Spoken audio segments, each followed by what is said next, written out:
before Pushkin had that last duel, he was almost having a nervous breakdown. Murdered, murdered, murdered.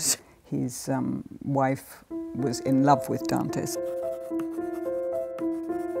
I don't think there's any writer in any other country that compares with how the Russian people feel. I mean, the British people don't feel like that about Shakespeare. It's completely different. And they do not know about him outside Russia in the same way, as well as he should be known. And I think about that a lot, you know, and I think he's mainly known because of the operas that have been based on his stories. I think one of the reasons is that he is so difficult to translate. Yes. And he's difficult to translate, as you can imagine, because he doesn't really use metaphor. It can sound sort of more mundane than it is. Here's a picture of Grand Duke Michael, who's Nicholas I's grandson, and Sophie, Pushkin's granddaughter. And they had 3 children, and this little child is my grandmother. So she didn't go, she went back to Russia when she was about 60 or 70 years old. Oh dear. And she was very autocratic herself, and very, you know, it was in the communist days, and she was ordering everybody about, you know. And also she went to the graves of her relatives, and she stood there and she said, murdered, murdered, murdered. You know. So in your opera, we're going to see other sides of Pushkin.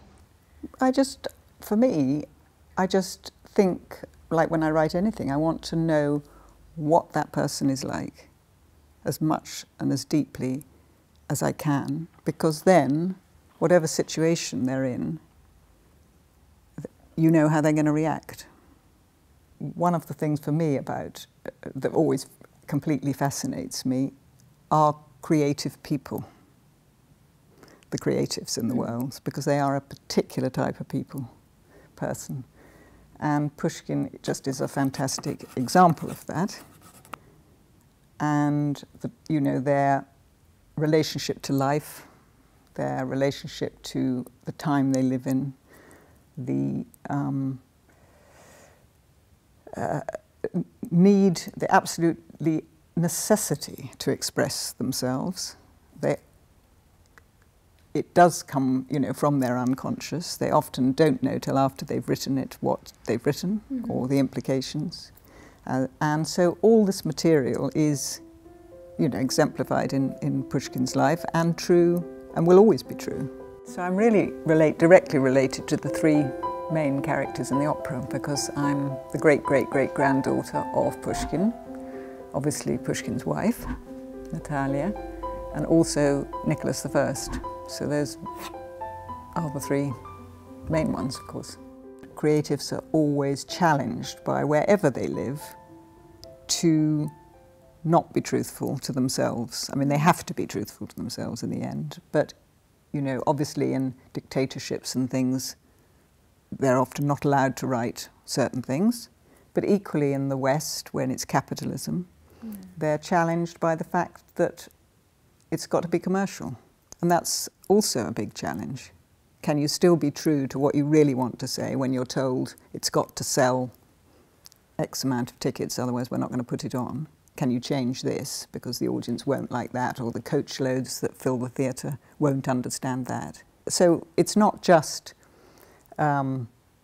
countries where people are repressed. It's also countries where people are too free. There's another form of challenge. And that is what I find interesting. And obviously, so one of the main sort of underlying themes is Pushkin's truth to himself, that he couldn't write except what he could not be true to his own unconscious, you know.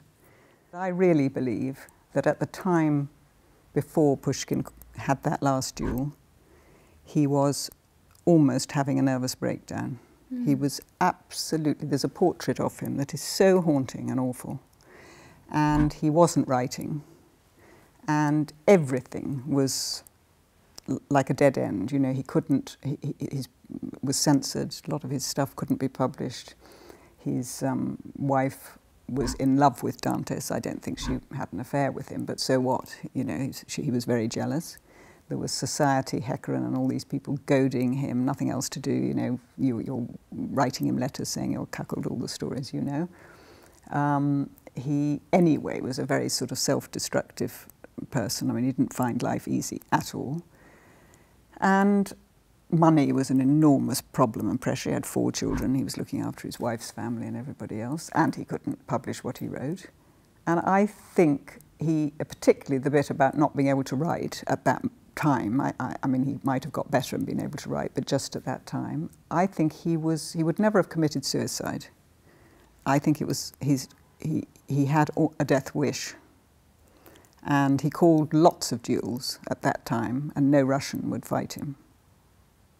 But Dantes wasn't a Russian, and so I actually feel it was a death wish, you know, and that's quite a sort of useful, you know, when you're trying to dramatize a life, however interesting that life, it doesn't make a theatre piece. You know, that's not theatre. So you've got to find something that actually makes it theatre. And I think that was probably the key to it. You know, my mother didn't want to go to Russia because she was very, very anti-communist. Very strongly, you know, felt very, very strong. And she didn't read novels.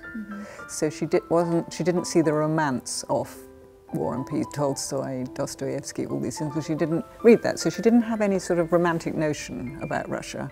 And she only thought about it politically and hated it, you know. So when she did go, she was absolutely amazed how she loved it. And then when she came home, every time something about Russia came on television, she'd literally cry, you know. It really hit something. It was quite a surprise to her. Interesting. It's almost like a genetic memory. Of course it is. We do have it, you know, definitely. The biggest sort of lesson I learnt from it is that when you do things, you have to do it for yourself. Because other than that, you have no control. I mean, you could write the most brilliant thing and not have it put on. You could write a second-rate thing, meet the right person, I don't know what. There's no justice about anything and no control about anything except. So you do it for yourself. You have to, and I had to force myself, but I really believe this now, just feel that the joy of it is the journey. And if it, because, and I do feel that everybody I've met, all the things that have happened, all the places I've been, everything that has happened because of me doing that is the value. And this performance, even if it didn't happen, nobody can take away with the experience of a life that I've had because of it. But the fact that it's also a performance is just fantastic.